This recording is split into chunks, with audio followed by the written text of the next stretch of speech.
Dancing, we have mainly just the three natural products, right? Methyl-dancing, you have caffeine, and you have theophylline and theobromine.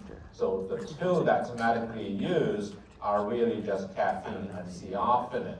So looking at the structure between the two, right, caffeine has, and also theophylline has weak basic properties, relatively, really very weak, 0.6, 0.7 in terms of its pKa for the acidity of its conjugate acid. But theophylline also has an acidic hydrogen that can leave as a proton. So this is acidic with a pKa about 8.8 or 9, so it can be rounded up to 9, right? So this is then a little bit more potent in terms of stronger in terms of its acidity as compared to phenol, which is usually say phenol pKa is around 10, right? So this is the difference in terms of between these two molecules. But we also mentioned both have relatively low water solubility. That's why when you drink these drinks that contain these methyl-dancines, you usually want to drink it at like warm temperature, right? So this way they kind of stay in solution, they get it in, and they're not precipitating out.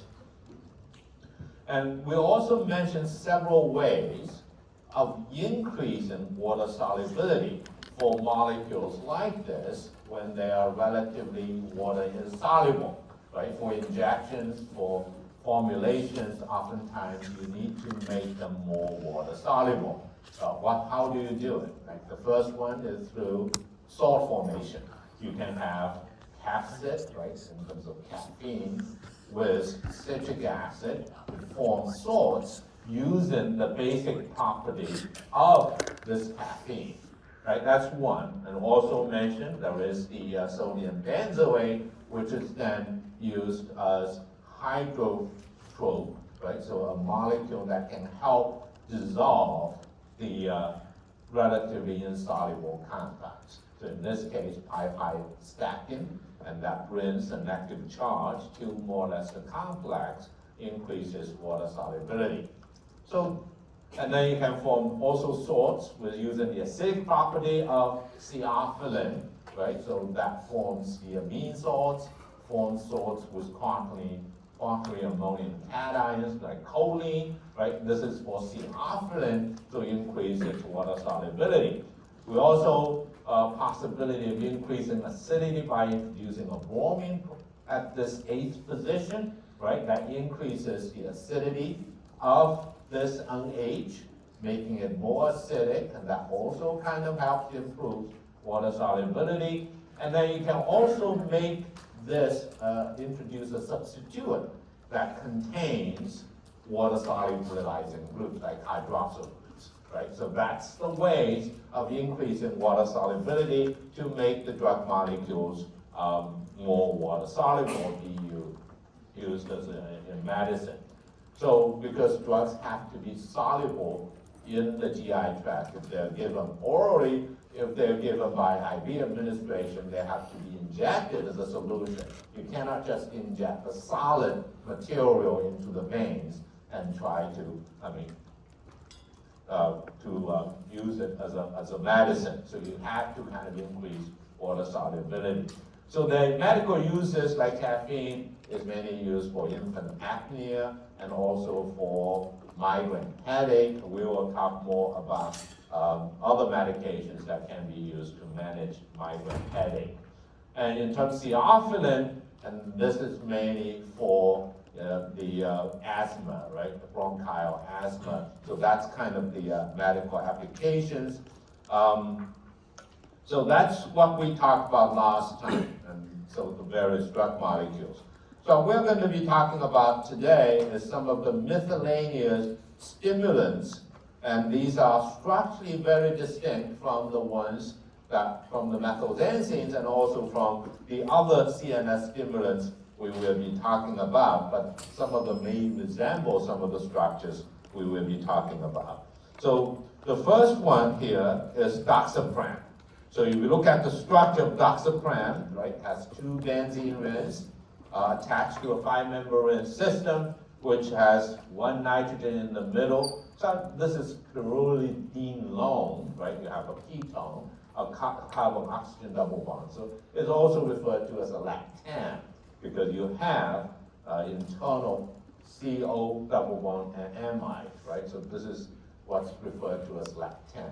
When we talk about beta-lactams, we are looking at really 4-member rings. This is actually gamma-lactam. So you have alpha, beta, gamma. So it's 5-member ring system instead of the 4-member ring system that you see in beta-lactams. On the lactam nitrogen, you do have an ethyl group, and then between the ring, you have an ethylene linker to a morpholin heterocyclic ring system. So the morpholin nitrogen is basic, right? So if it's used in the API, which is the active pharmaceutical ingredient, right? Usually it's used, you have to kind of think about the solubility, right? And in this case, it's used as HCl salt. So that means where the hydrogen from the HCl is going to go to, the most basic nitrogen in the drug molecule. So in this case, morpholin nitrogen here has the highest pKa. So in this case, the pKa of this nitrogen is about 7.4. So it's still certainly very basic, all right, but then weaker base compared to usually the tertiary amines because of the oxygen in the ring system, which is just 2 carbons away.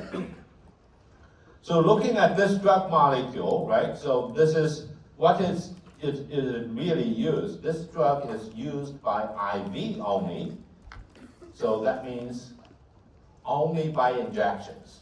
So this is actually only used in the intensive care setting, like ICUs, intensive care setting, when you have, for example, drug overdose, or you have general anesthesia, and you need to wake patients up, right? So this is more as emergency situations. So this is for a drug used as a respiratory stimulant in the intensive care settings to overcome ventilatory depression that caused by general anesthesia or by drug overdose.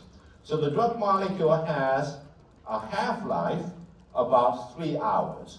So you don't really need too long a half-life. It's an emergency, you need to do the injection, and you wake patients up, hopefully they will stay awake from the overdose, and they can try to remove the drug molecule from the patient's system in the case of overdoses. As we will mention later on, there are drug molecules that we will talk about as CNS stimulants that are often being abused, right? That can cause problems like this in the intensive care setting.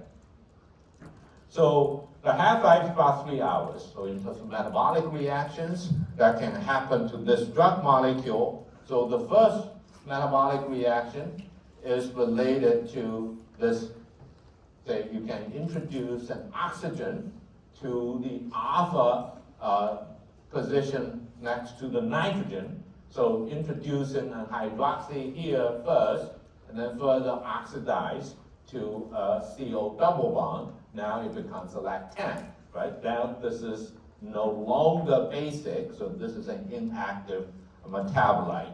You can also have actually cleavage, just like the alkylation reactions. So this is one, and then cleavage is number 2, right? So you can just remove these carbon attached to the nitrogen, actually it becomes a primary amine. So basically the ring is fully cleaved. So that's going to be the second metabolite. So the third is possibility of this dealkylation reaction, just remove the ethyl from this nitrogen in the lactam. So these are the 3 metabolic reactions that can happen to this drug molecule, and they all change the structures very significantly, and it's of course through oxidative reactions. So this is the doxapran. So this drug molecule is not a controlled substance, just like caffeine and theophylline and the molecules we discussed last time. They are not controlled substances. So the next drug molecule is modafinil. Now, the trade name in this case is Provigil. Modafinil has the structure on the left-hand side, and you can see it has the two phenyl rings attached to this carbon, then to a sulfoxide. And then you have an amide attached to on the other side of the sulfide. So this is modafinil. So we all probably now know the sulfoxide is a chiral center, right? So this is a chiral center. So initially, modafinil, in this case, it is used as a racemic mixture. So that means with the sulfoxide here, what's the other group, right? For something that's going to be having a chiral center, it has to have 4 different substituents. So in this case, you have an oxygen. On this side is amide methyl group, and then on this side is diphenyl methyl. So what's the third one?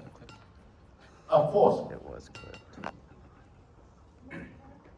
A lone pair, right? That's the lowest in the order of priorities. So you have a lone pair which can either point in towards you or point into the back in this case. So then you're going to have R and S stereochemistry based on this. What we said is this modafinil is used as a racemic mixture, and because it have chiral centers, and actually later on another drug molecule was developed just containing the most active isomer of this mixture. So that's the armodafinil. So armodafinil is just the R enantiomer.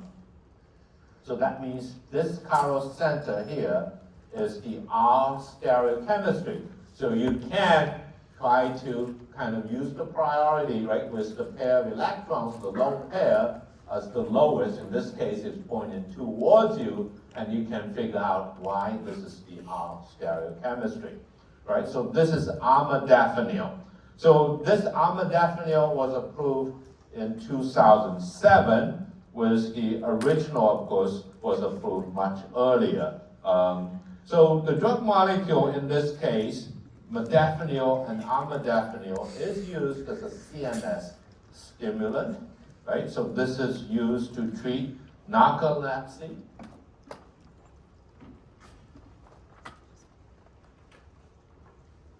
Is used to treat narcolepsy and also obstructive sleep apnea. Okay, OSA. Narcolepsy, of course, is a neurological disorder. It's a sleep disorder characterized by basically a lot of extensive daytime sleepiness, right? So this is a condition that actually considered to be, some of this is also associated with cataplexy. So cataplexy is a loss of muscle tone, and while awake, and leads to weaknesses and also a loss of muscle control, voluntary muscle control. So some of that cataplexy is associated with narcolepsy, a sleep disorder, and some of those may not be associated with sleep disorder, with narcolepsy. So in this case, the modafinil and armodafinil can be used to treat narcolepsy and also obstructive sleep apnea. So this is really for these two conditions. Now, the mechanism of action, how this drug works, is relatively unknown, so it's not known how it works. But this is a controlled substance, so this drug might be abused.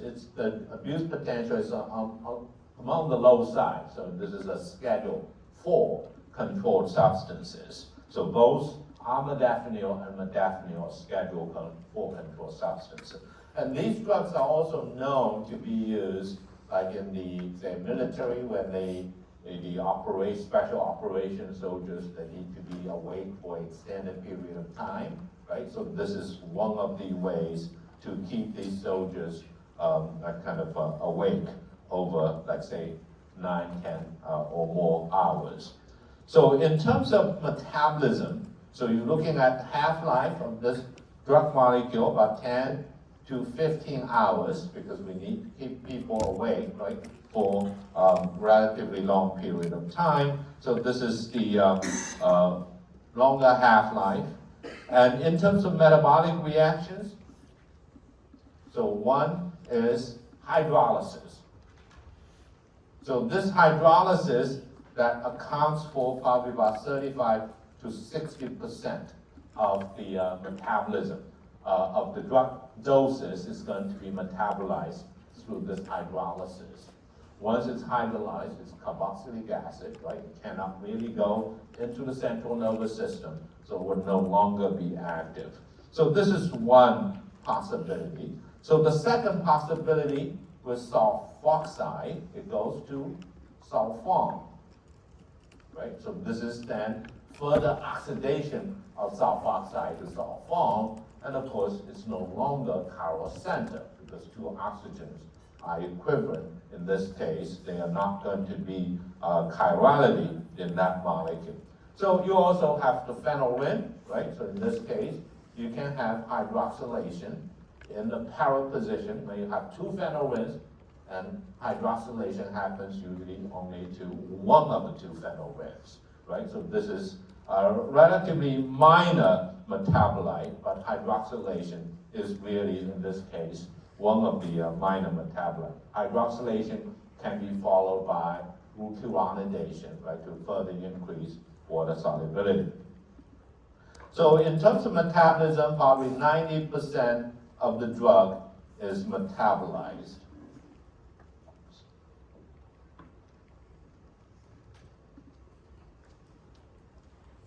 And then only 10% of the drug eliminated and changed in the urine. So this is modafinil, right? Mechanism of action unknown, but it will be able to keep patients awake for a relatively extended period of time, especially for narcolepsy, which is characterized by excessive daytime sleepiness. So the next drug molecule is pitolisant. Now, this is one of the drugs I mentioned, I think, in pharmachem when we discuss various neurotransmitters. When we discuss histamines, this is actually a histamine 3 receptor antagonist. And sometimes it also refers to as inverse agonist. So that means not only it doesn't activate the receptor, it's actually activating the receptor and produce the opposite effect of its natural ligand, histamine at H3 receptors. So in this case, because histamine 3 receptors are presynaptic in the central nervous system, it controls the release of histamine. So when you have an antagonist or inverse agonist, in this case, actually promote the release of histamine. Histamine in the central nervous system, when it releases and acts on the, produces more and produces actually wakefulness, right, in the central nervous system. That's the opposite of antihistamine, H1 receptors, when it gets into the central nervous system, right? That causes sleepiness, but in this case, it causes wakefulness, right? So this is a drug molecule that's used for the treatment of basically as for the cataplexy.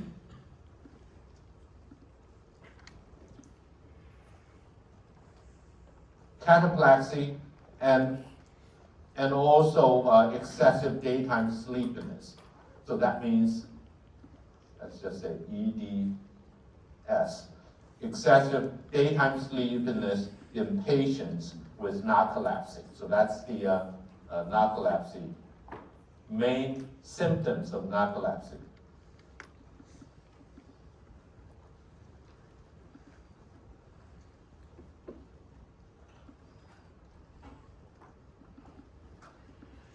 So narcolepsy, some of this is associated with cataplexy, and some of it does not associated with cataplexy. But the main characterization of the narcolepsy is really a sleep disorder, extensive daytime sleepiness. So this drug is used once a day, right? So that means it has relatively longer half-life. So you look at the half-life of this drug molecule is about 20 hours. And then the most of the drug is absorbed relatively, in terms of oral bioavailability, we're looking at 90% oral bioavailability. So less than 2% of the drug is eliminated unchanged.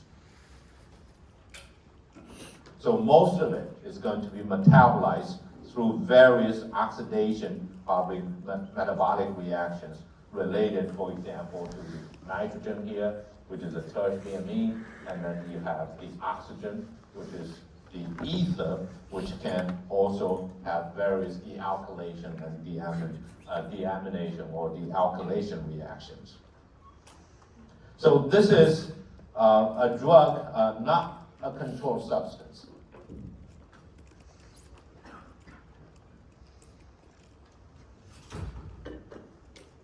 So this is not a controlled substance.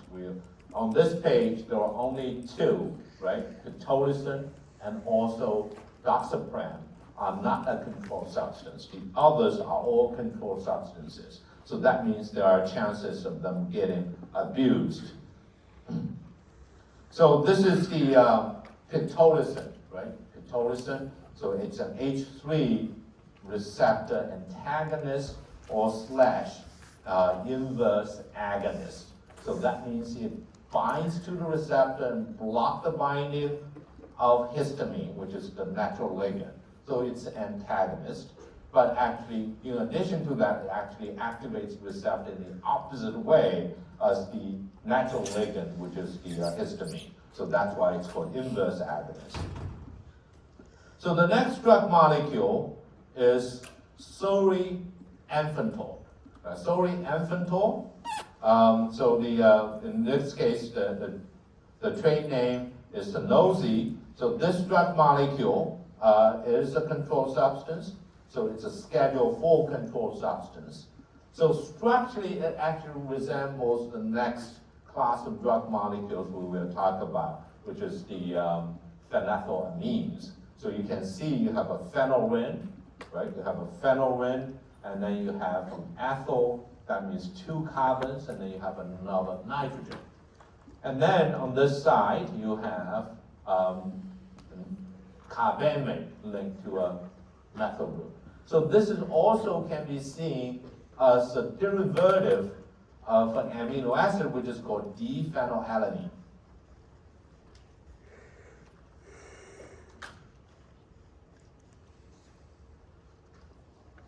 So D-phenylalanine. So D-phenylalanine is really have a carbonyl here, right? Carboxylic acid. So without this part, if we just put a carbon-oxygen double bond, right? If you have this, and this part of it is D-phenylalanine. So this is after D-phenylalanine being reduced to remove the carbon-oxygen double bond, right? So this is a derivative. So derived from D-phenylalanine. So you remove the CO double bond, and now it becomes an alcohol, and that alcohol is now forming the carbamate. So still with the free amine, the alpha amine. But this stereochemistry, we have a carbonyl, and this is the opposite of the natural phenylalanine. So that's why it's the D, not the L phenylalanine. So this drug was approved in 2019. was approved in 2019 for narcolepsy,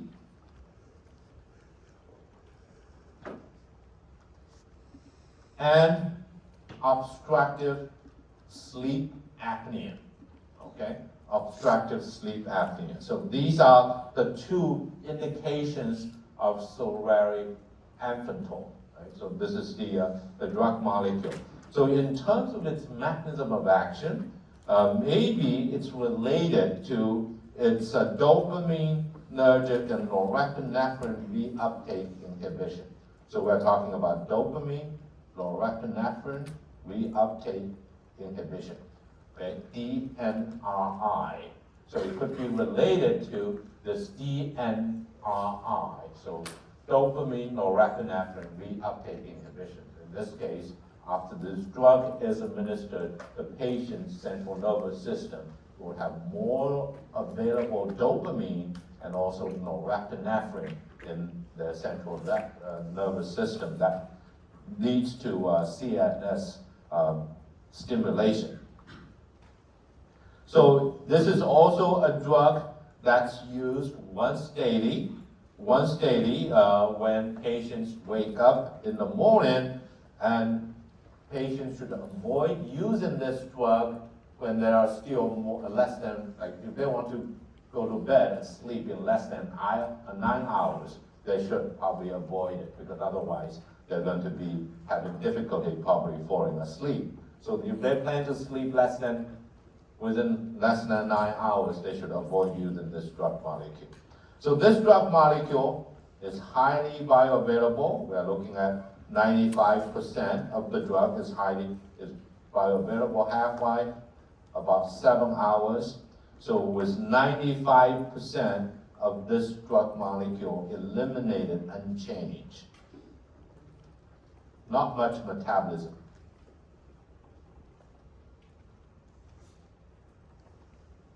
So most of this drug is going to be eliminated and changed without much metabolism. So minimal metabolic reactions that can happen to this drug molecule. So this is Schedule 4 controlled substance. So there are dependency issues of this drug molecule. Since we are talking about the treatment of narcolepsy, sleep disorders, so this is another drug molecule which is not a CNS, not usually classified as a CNS stimulant. It's actually a CNS depressant, sodium oxybate. So looking at the structure of sodium oxybate, so it's gamma hydroxybutyric acid. So this is alpha, beta, and gamma. If this hydroxy is an amino group, it's GABA. So what happens with this drug molecule is mimicking GABA, actually act on GABA B receptors and cause GABA inhibition, CNS inhibition. So this is the main mechanism of this drug molecule in terms of really producing CNS inhibition. But this is a natural product. This is something we have in our system as well. We actually have, this is called GHB.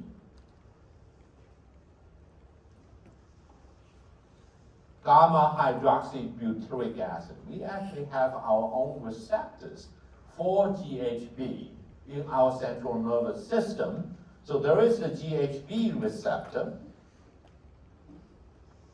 which is actually somewhat stimulatory or excitatory, right? So that may be some of this activity is related to this receptor as well. But since this main effect is on GABA B receptor and produces CNS inhibition, so this is preparation in terms of Xyrem. This preparation, this drug molecule, is actually used the night before. Right? So when patients, people suffering from excessive daytime sleepiness, they would take this drug the night before. Actually, there are 2 doses that the drugs should be taken. One is at the bedtime when the patients can take the drug in bed as the first dose. In about 5 to 15 minutes, they will fall asleep, and then maybe 2.5 to 4 hours later, they probably would wake up, and then they can take the second dose. So mechanism, maybe it's related to, like, they haven't restful, maybe sleep the night before, and they will probably have less issues the next day. So this drug molecule is highly addictive, or maybe can be abused, because GHB itself, right, is actually a Schedule 1 controlled substance. Just GHB is a Schedule 1 controlled substance. It's because it is highly CNS inhibitory, has been abused because there were cases in the past was illegally used as the date rape drug, because it can be slipped into alcohol, and the patients, not patients, the people can fall asleep very quickly because the effect of CNS inhibition would be enhanced with alcohol, right? So this is illegal use of this drug molecule. But the Xyrem is the pharmaceutical preparation as the sodium salt. So this is actually a Schedule 3 controlled substance. So the pharmaceutical preparation is less likely to be abused because it's already in a pharmaceutical preparation, and then it's not likely to be slipped into a drink. So this is Xyrem is a Schedule 3 controlled substance, while GHB, like just gamma hydroxybutyric acid itself, is a Schedule 1 controlled substance. So as to the mechanism, it's really not very well known how this actually works, but it's probably related to, but because of the actions, it's more CNS inhibitory, has to be taken the night before, so the patient can get a better night's sleep. So this is sodium oxybate, right? So on this page, only 2 drug molecules are not controlled substances, or the other molecules are controlled substances. So the next topic is really another class of drug molecules that related to phenethylamines. So what is phenethylamine? So if you look at this structure, phenethylamine is a phenyl group, and then you have an ethyl, and then you have an amino group. Now, this phenethylamines can be naturally occurring, like in beer, in some of the food stuff that we have, but these molecules usually does not produce much really biological effects in our system. This is because this amino group, when it's only attached to this ethyl and then phenyl ring, can be quickly metabolized by our monoamine oxidase in our system, in the liver or in our other tissues. This can be quickly oxidized. It becomes an aldehyde, right, through deamination reactions. Once it's an aldehyde, it no longer can act on the other, like pharmacological activity, would not have it, right? So it's susceptible to metabolic deactivation by monoamine oxidase. So that's one of the properties of phenethylamines. As we will mention later on, one of the class of drug molecules that are referred to as monoamine oxidase inhibitors that can be used to treat depression. And then that monoamine oxidase inhibitors inhibited, and then these phenethylamines would become, have a longer half-life, can have side effects. So then in those cases, patients taking monoamine oxidase inhibitors should be advised to avoid certain food that rich in phenethylamines, okay? So as a pharmacist, we will mention this again, you should know about that fact.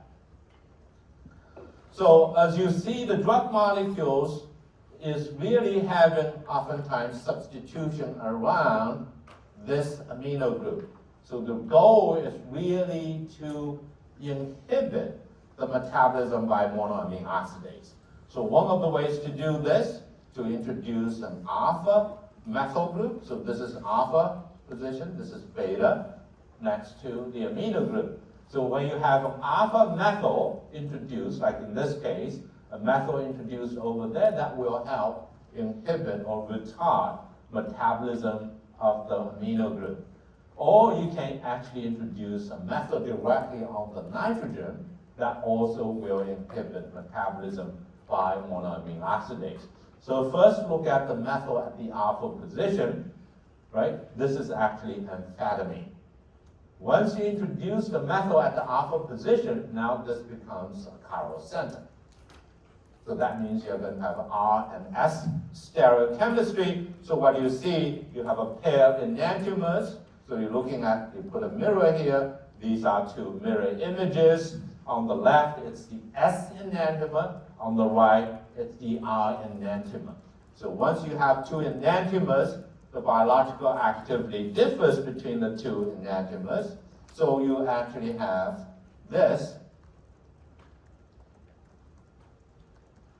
The S enantiomer much more active than the R enantiomer by about 10-fold. Okay? So that's why amphetamine initially, when it's medically used, is a racemic mixture. But then there is the dextroamphetamine, which is just the S enantiomer that rotates the polarized right to the right. So that gives you the dextroamphetamine, which is more active because of the chirality.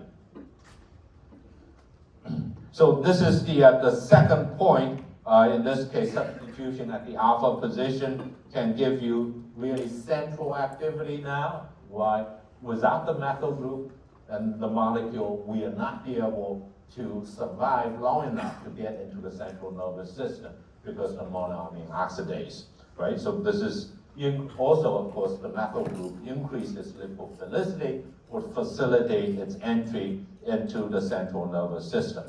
If you have hydroxylation on the, for example, metabolism-wise, aromatic hydroxylation at the para position, you will have reduced activity, becomes less likely to penetrate across the central nervous system. You will have reduced central nervous system activity. And then number 4 is that this hydroxy or substitution on the rim can be methoxy groups. Like in this case, this is a natural product called mescaline. Mescaline is a natural product. This is actually a Schedule 1 controlled substance. So it's a legal substance that cannot be used medically, but it's only used actually, this is actually a natural product isolated from one of the cactus, peyote cactus in, like say, Arizona or somewhere in the desert. And this can be used only legally in the Native American churches because that can cause hallucination. During some of the religious ceremonies, they have used like this kind of extract of these cactus that produces hallucination. That's in some of the native church ceremonies. But this is an illegal Schedule 1 controlled substances, and this methoxy groups, right, they're less polar, and they can be replaced with methylene dioxide, and still have very much CNS activity, and also because in mescaline, there is no substitution at the alpha position. You introduce a methyl here, it's going to improve its central nervous system activity. So this is 3,4-methylene dioxyamphetamine. It's MDA, which is really more potent in its CNS activity. So this is also a Schedule 1 controlled substance. So this is an illegal substance. If you introduce another methyl group on the amino group, okay, as we'll mention in terms of methamphetamine, and this is kind of methamphetamine derivative with a methyl group attached here, right? When you have one methyl group, it actually enhances the activity, right? It enhances the activity by decreasing metabolism by monoamine oxidase and also increase lipophilicity. So that increases the CNS activity.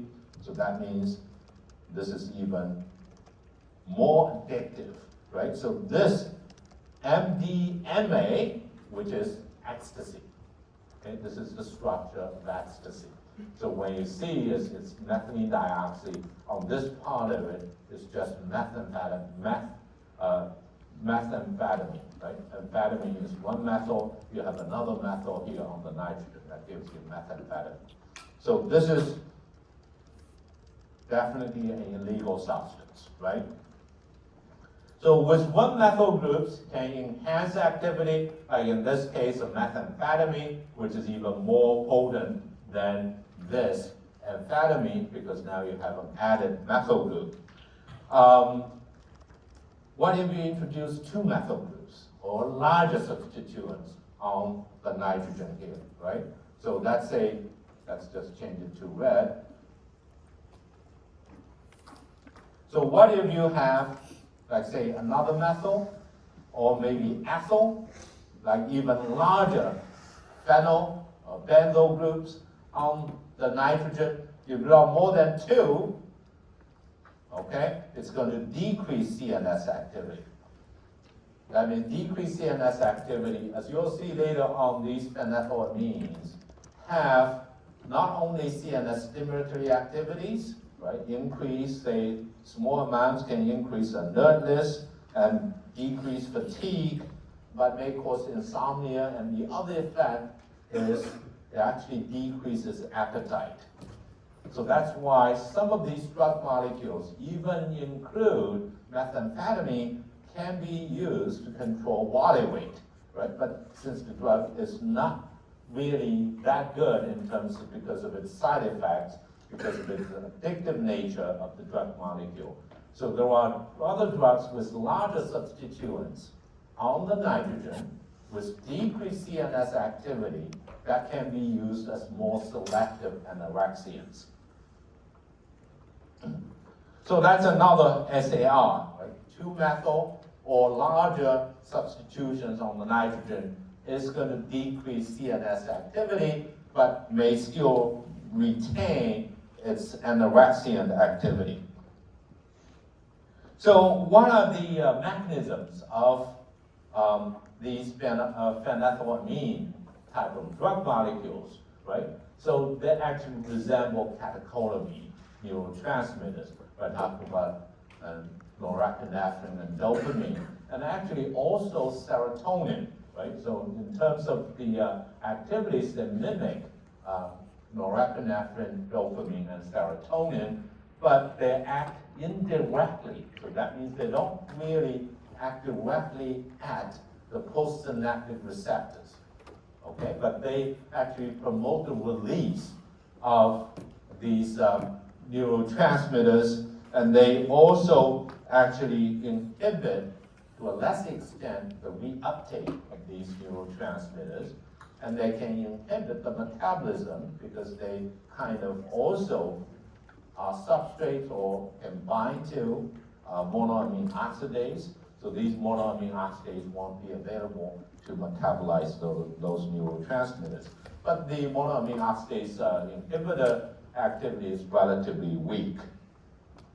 So this is the, in terms of its mechanism of action, small structural changes in these drug molecules can affect its activity quite a bit in terms of penetrating the blood-brain barrier, in terms of also metabolism, resistance to metabolism, and so on.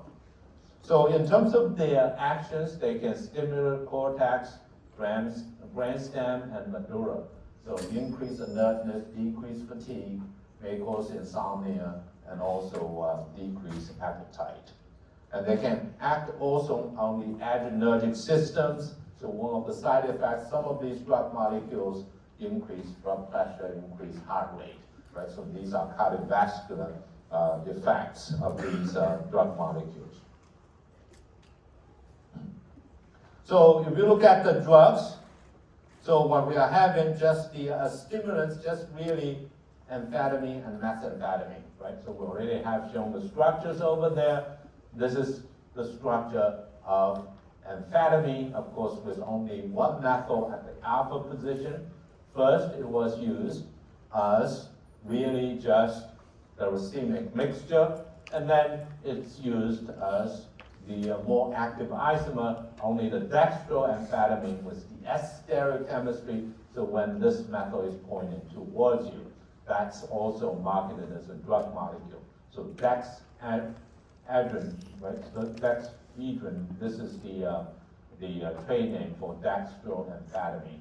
And then, of course, you have the others, which is our mixtures, and also, of course, you have Adderall, which is a mixture of amphetamine plus dextroamphetamine, a mixture of really one-to-one mixture of Adderall, which is also used mainly for